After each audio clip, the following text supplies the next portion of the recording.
Hi friends, share বাজার রহস্য চ্যানেলে আপনাদের স্বাগত। আশা করি আপনারা ভালো আছেন এবং সুস্থ আছেন। ফ্রেন্ডস, নিফটি একটু যেন স্কেপটিক্যাল টাইপের মুভমেন্ট করছে, অর্থাৎ একটা উঠবো কি উঠবো না, উঠবো কি উঠবো না, এরকম টাইপের একটা মুভমেন্ট। কারণ কি, গতকাল ইউএস থেকে অনেক বেটার রিপোর্ট ছিল, ঠিক আছে, কিন্তু সে তারপরেও আজকে যদিও গ্যাপ আপ হয়ে গেছিল কিছুটা, বাট একটা সাইলেন্ট ক্লোজিং দিয়েছে 23,312-তে, অর্থাৎ 99 পয়েন্ট উপরে।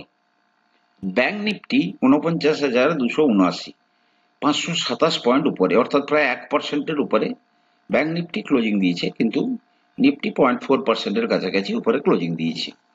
ডিআইআই যথারীতি 2,929 কোটি টাকার বাইং করেছে, এফআইআই 4,342 কোটি টাকার সেল করেছে। ফ্রেন্ডস, আজকে ইন্ডেক্স কিছুটা স্কেপটিক্যাল থাকলেও স্টক স্পেসিফিক মুভমেন্ট কিন্তু অনেক শেয়ারে কিন্তু ভালো মুভমেন্ট এসছে। ধরুন, ইরকন ইন্টারন্যাশনাল রেলওয়ে সেক্টরের একটা টাইমে প্রায় 20%-এর কাছাকাছি উপরে উঠে গেছিল, ফাইনালি প্রায় 16-17% উপরে ক্লোজিং দিয়েছে। এসডিডব্লিউ সোলারের রেজাল্ট এসছে, আমরা পরে চর্চা করব, সেও প্রায় 10%-এর কাছাকাছি উপরে। এলটিটিএস গতকাল রেজাল্ট এসছে, সেটাতেও প্রায় 8%-এর কাছাকাছি উপরে। প্রাজ ইন্ডাস্ট্রি আমরা কিছুদিন আগে ডিসকাশন করেছিলাম, আপনাদের খেয়াল থাকবে যে আমি কিছু অ্যাড করব, প্রায় 690-90-এর কাছাকাছি। সেটা কিন্তু সে সুযোগ আর দেয়নি, আজকে 780-85-এর কাছে চলে গেছিল।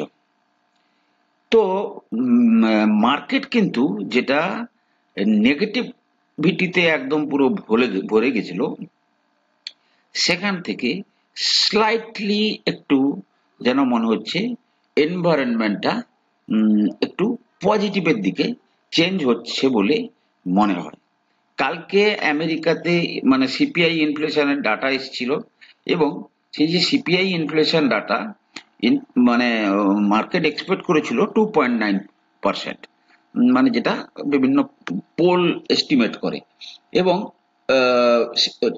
রিপোর্টটা ওই রকমই এসছে, মানে 2.9%-ই এক্সাক্ট এসছে। তো যেটাকে কেন্দ্র করে কালকে কিন্তু ইউএস মার্কেটে একটা ভয়ঙ্কর র্যালি দিয়েছে। নাসডাক প্রায় 2-3%-এর উপরে, প্লাস ইয়েও কি বলে ডাউ জোন্সও 1%-এর উপরে করেছে। এছাড়া কালকে ইউএস প্রায় 37খানা চাইনিজ ফার্মের প্রোডাক্ট কিনবে না বলে বলে দিয়েছে, কারণ ওই কোম্পানিগুলোতে নাকি চায়না ফোর্সড লেবার ব্যবহার করছে, ঠিক আছে, এবং আরো প্রেসার তৈরি করছে জিনজিয়াং মেড প্রোডাক্টস, জিজিন মাইনিং, যা সোলার আর্ম, হাউফু ফ্যাশন, এই সমস্ত কোম্পানিগুলোর প্রোডাক্ট তারা ব্যান করে দিয়েছে। এই প্রোডাক্টগুলো তারা কিনবে না, অর্থাৎ একটা মহল তৈরি হওয়া শুরু হয়ে গেছে।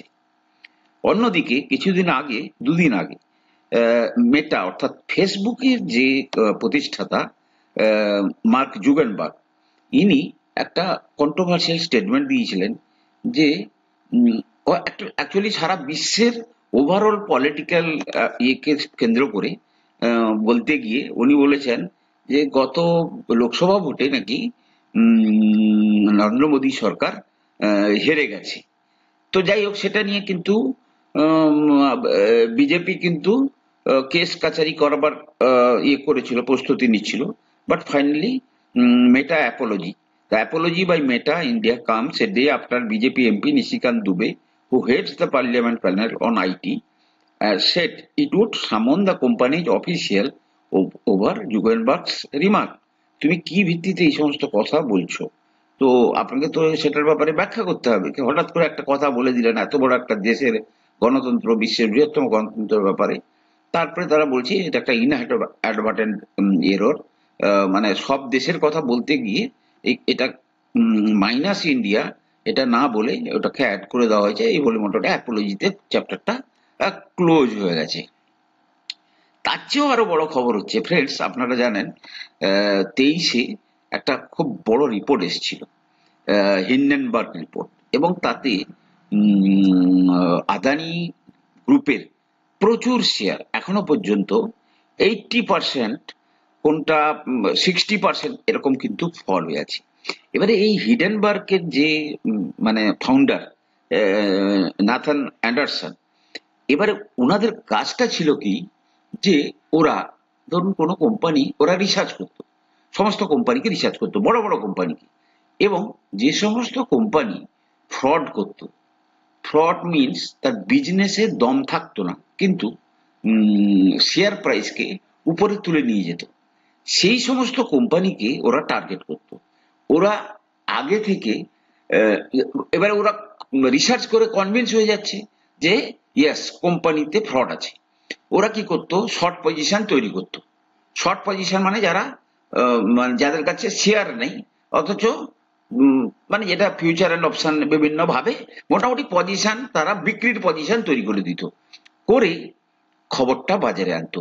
রাতারাতি শেয়ার মানে একদম পুরো ক্র্যাশ করে 80% 90% পড়ে যেত, এবং সেখান থেকে এই কোম্পানি এরা প্রচুর পরিমাণে রোজগার করত। যেমন ধরুন এই যে একটা আমি উদাহরণ দেখাচ্ছি, ধরুন আদানি, এই সমস্ত কোম্পানিগুলো কিন্তু ওর পরে Adani total gas, Adani Adani total, এখনো পর্যন্ত কিন্তু শেয়ারগুলো উঠতেই পারেনি। আমি যদি তাদের দেখুন কোথা থেকে ফেলেছিল, আজকে কোথায় আছে দেখুন। অর্থাৎ যদি কেউ ওই সময় ওই পার্টিকুলার টাইমটাতে দেখুন কোথা থেকে ফেলেছিল, যখন তার রেট ছিল 4,000, এই জায়গাটাতে খবর এসেছিল, সেখান থেকে আজকে শেয়ার 673-এর কাছাকাছি ঘোরাঘুরি করছে। মিনস যদি এখন প্রায় 15% মতো তার শেয়ার প্রাইস পড়ে আছে। যেমন ধরুন আদানি এনার্জি সলিউশন, এই সমস্ত শেয়ার কিন্তু এখনো ওঠেনি। আদানি এনার্জি সলিউশন দেখুন কি অবস্থায় আছে, দেখেছেন কোথা ছিল, 4,200। সুতরাং যাই হোক, কিছু তো প্রভাব ছিল। তো এইভাবে করে কিন্তু তারা এই বিজনেসটা চালাতো। যে কোনো কারণেই হোক না কেন, তারা কিন্তু তাদের এই বিজনেসটাকে ক্লোজ করছে বলে বলে দিয়েছে। বলছে যে এই সমস্ত কাজের জন্য, মানে ওই ন্যাথান অ্যান্ডারসন বলছে যে এই সমস্ত কাজের জন্য তো অনেক রিসার্চ ফিসার্চ করতে হতো, যার জন্য ফ্যামিলিতে টাইম দিতে পারতাম না। আর প্লাস আমার যা পারপাস ছিল আমার সলভ হয়ে গেছে, সারা জীবন একই কাজ করতে হবে তার তো কোনো মানে নেই। এই বলে মোটামুটি উনি তার এই ফার্মকে ক্লোজ করে দিচ্ছেন। যাই হোক, এটা আদানির জন্য গুড নিউজ, বাট মার্কেটে কিন্তু ওরা কিন্তু বহু বড় বড় মানে ফ্রড প্লেয়ারকে ধরাশায়ী করে দিয়েছে। ইউএস মার্কেটে মানে প্রচুর এর জ্বলন্ত উদাহরণ আছে। এবারে চলে আসি friends result season. Sterling and ওয়েলসনের রেজাল্ট ভালো অবশ্যই এসছে, বাট আমার যে এক্সপেকটেশন, যে কারণে আমি শেয়ারটাকে ফেভারিট লিস্টে রেখেছি, ততটা ভালো আসেনি। কিন্তু এগুলো হচ্ছে কোম্পানির এক একটা স্ট্র্যাটেজি হয়, যে অ্যাট এ টাইম পুরো ভালো খবর তারা দেয় না। দেখুন এবার যদি বলি, তার রেভিনিউ 1837 কোটি টাকা এসছে, যেটা গত ডিসেম্বরে ছিল কত, 583 কোটি, তার থেকে রেভিনিউ 3 গুণ বেড়ে গেছে। আর সেপ্টেম্বরে ছিল 1,030 কোটি, অর্থাৎ সেখান থেকে প্রায় 80% রেভিনিউতে বৃদ্ধি হয়েছে। দ্বিতীয়ত, মার্জিন যেখানে ছিল 2%, সেটা হয়ে গেছে 4%। এই মার্জিনটা তারা বলেছে কিন্তু 9-10% আসবে। ক্লিয়ার? এবারে গত ডিসেম্বরে যেখানে তাদের 62 কোটি টাকা লস ছিল, এবারে কিন্তু তাদের 17 কোটি টাকা নেট প্রফিট এসছে, এবং 9 কোটির জায়গায় গত কোয়ার্টারে এবারে এসছে 17 কোটি টাকার প্রফিট।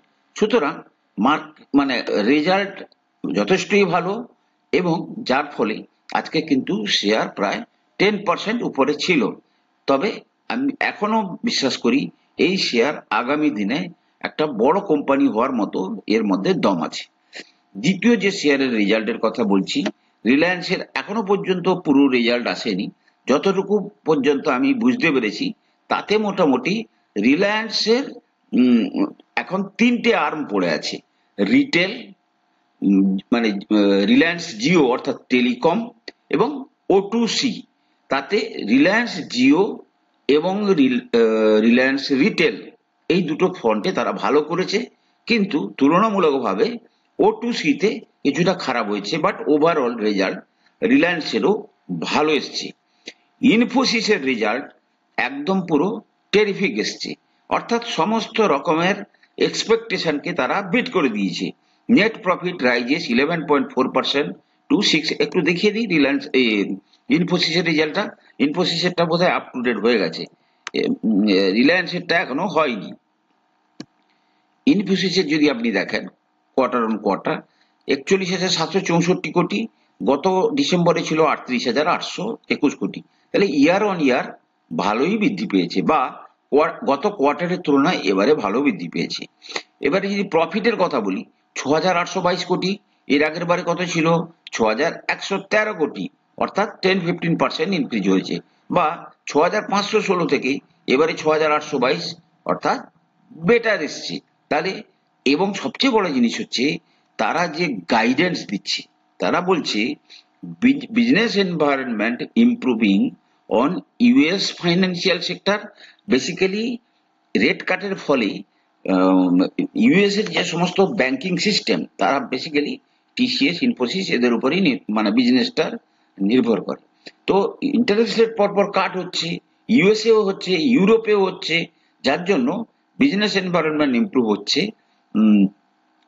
এবং তারা ফিউচারের জন্য কিন্তু ভালো মার্কেট আউটলুক কিন্তু প্রেডিক্ট করছে।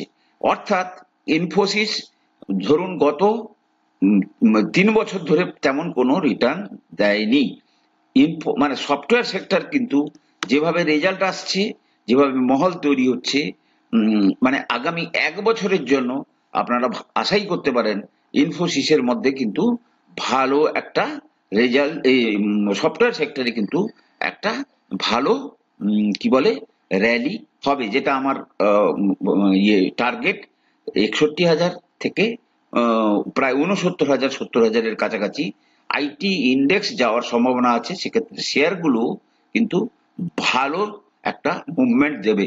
সুতরাং যাদের কাছে সফটওয়্যার সেক্টরের শেয়ার আছে, কাইন্ডলি খুব তাড়াতাড়ি প্রফিট বুক করার কথা ভাববেন না, ওয়েট, একটা টাইম আসবে যখন বুঝতে পেরে যাবেন যে এবারে শেয়ারগুলোকে বিক্রি করা উচিত। অন্যদিকে ব্যাংকিং সেক্টরের আরেকটা শেয়ারের রেজাল্ট এসছে, অ্যাক্সিস ব্যাংক। রেজাল্ট মোটামুটি ভালোই, মানে যদি তুলনামূলকভাবে দেখা যায়, দেখুন অ্যানালিস্টদের বিভিন্ন রকমের এস্টিমেট থাকতে পারে, কিন্তু আমরা দেখি কি এবারে ডিসেম্বরে তারা 32,162 কোটি টাকা রেভিনিউ অর্জন করেছে। এর আগের ডিসেম্বরে কত ছিল 28,865 কোটি, মিনস তাহলে 28,865 থেকে প্রায় 12-13% উপরে রেভিনিউ এসছে। এবং সেপ্টেম্বর কোয়ার্টারে 31,601 কোটি টাকার কি ছিল রেভিনিউ ছিল, তার তুলনায়ও রেভিনিউ ভালো এসছে। এবারে প্রফিট যদি দেখি 6,779 কোটি টাকার প্রফিট এসছে, যেটা গত ডিসেম্বরে ছিল 6,520 কোটি।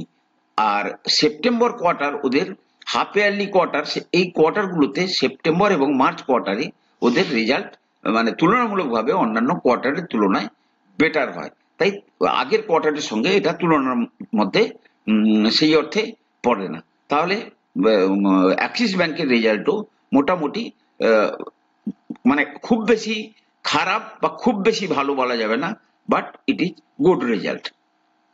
তাহলে রেজাল্টের সিজনে মোটামুটি এখনো পর্যন্ত যদি রিলায়েন্সের পুরো রেজাল্টটা অ্যানালাইজ হওয়ার পরে বোঝা যাবে, মোটামুটি এখনো পর্যন্ত কিন্তু রেজাল্টের মহলটা কিন্তু তুলনামূলকভাবে আস্তে আস্তে ভালো হওয়া শুরু করেছে। এবারে দেখুন কত তাড়াতাড়ি সিচুয়েশন কিন্তু চেঞ্জ হচ্ছে। ফ্রেন্ডস, একটা শেয়ার দীর্ঘদিন ধরে কিন্তু অত্যন্ত লোয়ার লেভেলে আছে, শেয়ারটা হচ্ছে কি আইইএক্স। খুব ভালো কারেকশনে পাওয়া যাচ্ছে, আপনারা দৌড়ে চলে গেছিল প্রায় 234-এর কাছাকাছি কিছুদিন আগে, কিন্তু সেখান থেকে এসে আবার ভালো কারেকশন দিচ্ছে। মানে দীর্ঘমেয়াদী যারা ইনভেস্টার, এই দেখুন এই 240-এর কাছে যাওয়ার পরে 1, 2, 3, 4, 5 মাস ধরে সে কিন্তু কারেকশনে পাওয়া যাচ্ছে 170-71-এ। শেয়ারটার দিকে লক্ষ্য রাখবেন, শেয়ারটা কিন্তু তার এই যে কি বলে